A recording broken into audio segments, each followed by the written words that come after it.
नमस्कार दोस्तों, हाल ही में वित्त मंत्री निर्मला सीतारमण ने बजट पेश किया है। इस वीडियो में हम वर्ष 2023-24 के बजट से संबंधित इम्पोर्टेंट तथ्यों को पढ़ेंगे।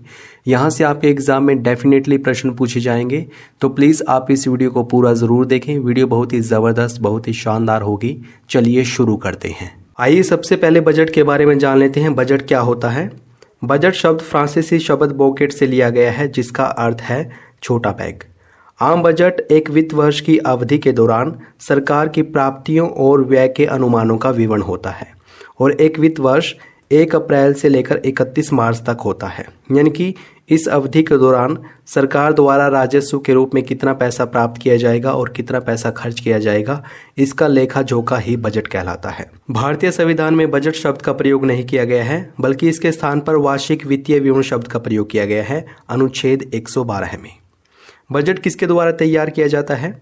वित्त मंत्रालय में आर्थिक मामलों के विभाग का बजट प्रभाग बजट निर्माण के लिए जिम्मेदार नोडल एजेंसी है। यानी कि वित्त मंत्रालय के द्वारा बजट तैयार किया जाता है और यही मंत्रालय बजट को पेश करता है संसद में।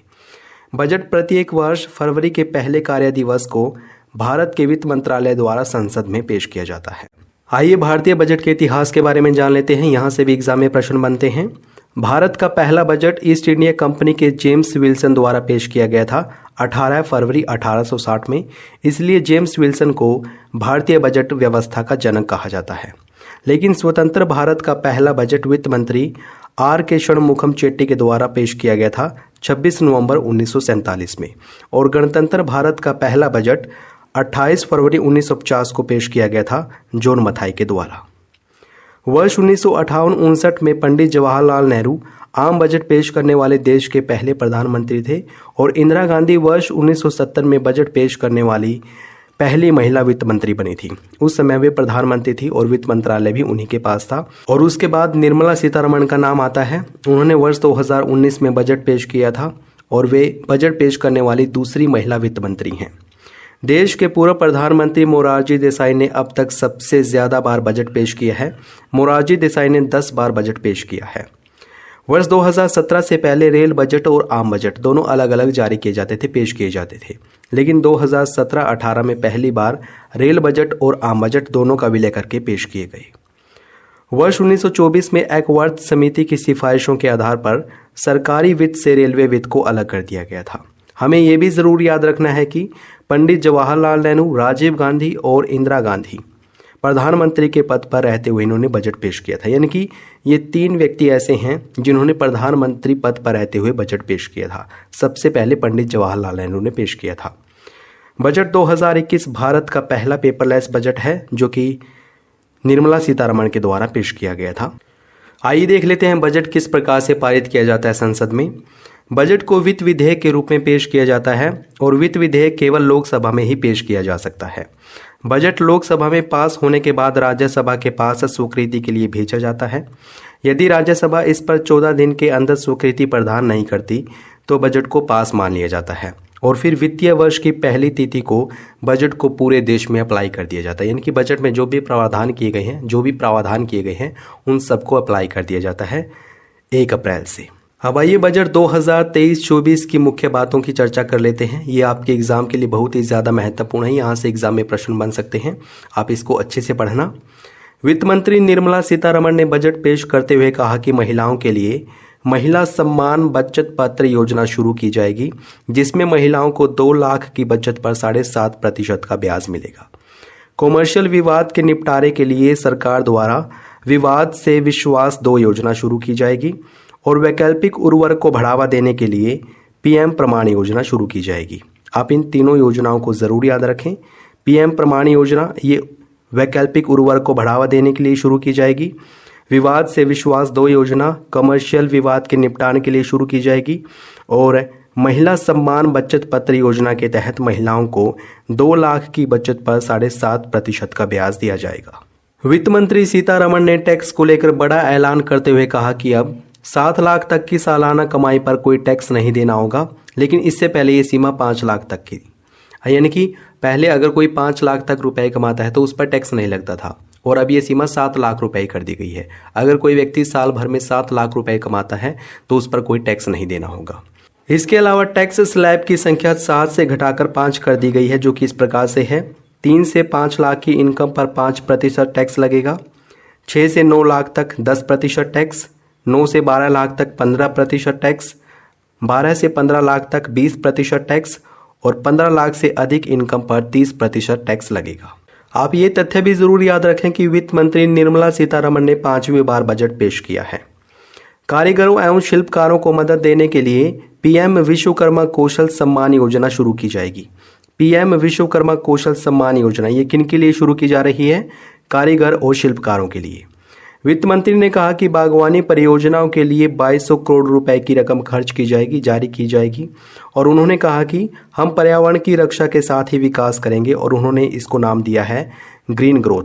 केंद्र सरकार प्रधानमंत्री कौशल विकास योजना 4.0 लॉन्च करेगी और युवाओं को अंतर्राष्ट्रीय अवसरों के लिए कुशल बनाने के लिए विभिन्न राज्यों में 30 स्किल इंडिया इंटरनेशनल सेंटर भी स्थापित किए जाएंगे।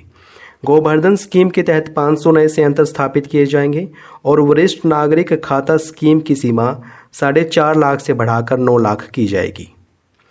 बजट भाषण में निर्मला सीतारमण ने कहा कि वर्तमान वर्ष के लिए हमारी अर्थव्यवस्था की वृद्धि दर 7% रहने का अनुमान है। याद रखें, हमारी अर्थव्यवस्था की वृद्धि दर कितनी रहने का अनुमान लगाया गया है? 7%। वित्त मंत्री ने कहा कि कृषि से जुड़े स्टार्टअप्स को प्राथमिकता दी जाएगी, जिसके लिए युवा उद्यमियों द्वारा कृषि स्टार्टअप्स को प्रोत्साहित करने के लिए एग्रीकल्चर एक्सीलेटर फंड बनाया जाएगा। वित्त मंत्री ने मिलेट्स की पैदावार में इजाफा करने का ऐलान भी किया है और उन्होंने मिलेट्स को श्री अन्न के नाम से संबोधित किया है। पीछे हमने पढ़ा था वित्त मंत्री निर्मला सीतारमण ने पर्यावरण के साथ विकास को ग्रीन ग्रोथ कहा है और मिलेट्स को श्री अन्न कहा है।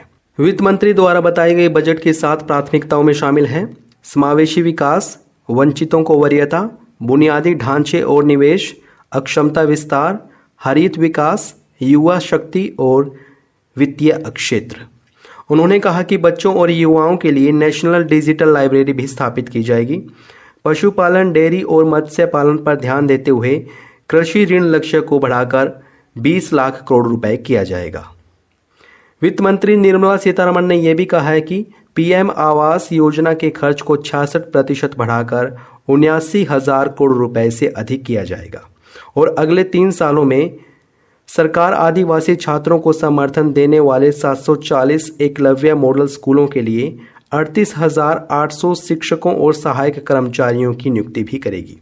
एकलव्य मॉडल स्कूल ये आदिवासी छात्रों के लिए स्थापित किए गए हैं और अगले 3 सालों में एकलव्य मॉडल स्कूलों के लिए 38,800 शिक्षक और सहायक कर्मियों की नियुक्ति की जाएगी। देश में 50 नए एयरपोर्ट स्थापित किए जाएंगे और उन्होंने ये भी कहा कि पहचान पत्र के तौर पर पैन कार्ड को भी मान्यता दी जाएगी। सीवेज सफाई मशीन आधारित करेंगे, यानी कि सीवरों की सफाई मशीन के आधार पर की जाएगी। आर्टिफिशियल इंटेलिजेंस के लिए सेंटर फॉर इंटेलिजेंस स्थापित किए जाएंगे और नगर निगम भी अपना बॉन्ड जारी कर सकेंगे, उनके द्वारा ये भी कहा गया है। अगले वित्तीय वर्ष में रेलवे के लिए 2.40 लाख करोड़ रुपए का प्रावधान किया गया है, यानी कि रेलवे बजट कितना रहा है अगले वित्त वर्ष के लिए? 2,40,000 करोड़ रुपए। अगले 1 साल तक मुफ्त आवास योजना भी लागू रहेगी, उनके द्वारा ये भी कहा गया है। पूंजी निवेश परिव्यय 30% बढ़ाकर 10 लाख करोड़ रुपए किया जा रहा है, जो कि सकल घरेलू उत्पाद यानी कि जीडीपी का 3.3% है। अब आइए बजट की स्टैटिक जीके का एक टेस्ट लगा लेते हैं। अगर आपने वीडियो को बहुत ही ध्यान से देखा है तो आप टेस्ट में धूम मचा देंगे। पहला प्रश्न है, भारतीय बजट व्यवस्था का जनक किसे कहा जाता है? इसका सही जवाब होगा ऑप्शन बी, जेम्स विल्सन को। जेम्स विल्सन को कहा जाता है भारतीय बजट व्यवस्था का जनक, क्योंकि इन्हीं के द्वारा पहला बजट पेश किया गया था। अगला प्रश्न है, निम्नलिखित में से किस मंत्रालय द्वारा बजट पेश किया जाता है? इसका सही जवाब होगा ऑप्शन ए, वित्त मंत्रालय। बजट कौन पेश करता है? वित्त मंत्री द्वारा बजट पेश किया जाता है। बजट तैयार करने का काम भी वित्त मंत्रालय का है। अगला प्रश्न है, किस वर्ष रेलवे बजट का विलय केंद्रीय बजट में किया गया था? इसका सही जवाब होगा ऑप्शन ए, वर्ष 2017-18 में रेलवे बजट का विलय केंद्रीय बजट में कर दिया गया। निम्नलिखित में से कौन सा बजट भारत का पहला पेपरलेस बजट है? इसका सही जवाब होगा ऑप्शन बी, बजट 2021-22 भारत का पहला पेपरलेस बजट था, जो कि निर्मला सीतारमण के द्वारा पेश किया गया था। अगला प्रश्न, स्वतंत्र भारत का पहला बजट किसने पेश किया था? इसका सही जवाब होगा ऑप्शन बी, आर के षणमुख चेट्टी। आर के षणमुख चेट्टी के द्वारा स्वतंत्र भारत का पहला बजट पेश किया गया था। महत्वपूर्ण प्रश्न है, आप इसे जरूर याद रखें। नेक्स्ट इंपॉर्टेंट क्वेश्चन है, निम्नलिखित में से किसने गणतंत्र भारत का पहला बजट पेश किया था? इसका सही जवाब होगा option C, John Mathai. John Mathai ने गणतंत्र भारत का पहला बजट पेश किया था। अगला प्रश्न, निम्नलिखित में से किस राजनेता के पास सबसे अधिक बार बजट पेश करने का रिकॉर्ड है? इसका सही जवाब है ऑप्शन ए, मोरारजी देसाई। मोरारजी देसाई ने 10 बार बजट पेश किया है, जो कि सबसे ज्यादा बार है। दोस्तों, ये प्रश्न आप लोगों के लिए है। प्लीज आप इस प्रश्न का सही जवाब कमेंट बॉक्स में जरूर बताएं। डिटेल में बताएंगे तो हमें और भी अच्छा लगेगा और आपके कमेंट को पिन भी कर दिया जाएगा। आप इस प्रश्न के सभी ऑप्शंस के बारे में बता सकते हैं। प्रश्न पूछा गया है आपसे, भारतीय संविधान के किस अनुच्छेद में बजट के लिए वार्षिक वित्तीय विवरण शब्द का प्रयोग किया गया है? ऑप्शंस हैं अनुच्छेद 360, अनुच्छेद 352, अनुच्छेद 112 है, अनुच्छेद 368। तो प्लीज़ आप इस प्रश्न का सही जवाब कमेंट बॉक्स में ज़रूर बताएं। वीडियो कैसी लगी है ये भी बताएं। अगर अच्छी लगी है तो प्लीज़ इसको लाइक और शेयर करना न भूलें। अगर आपने चैनल को सब्सक्राइब नहीं किया है प्लीज़ अभी सब्सक्राइब करें। वीडियो देखने के लिए आपका बहुत बहुत धन्यवाद।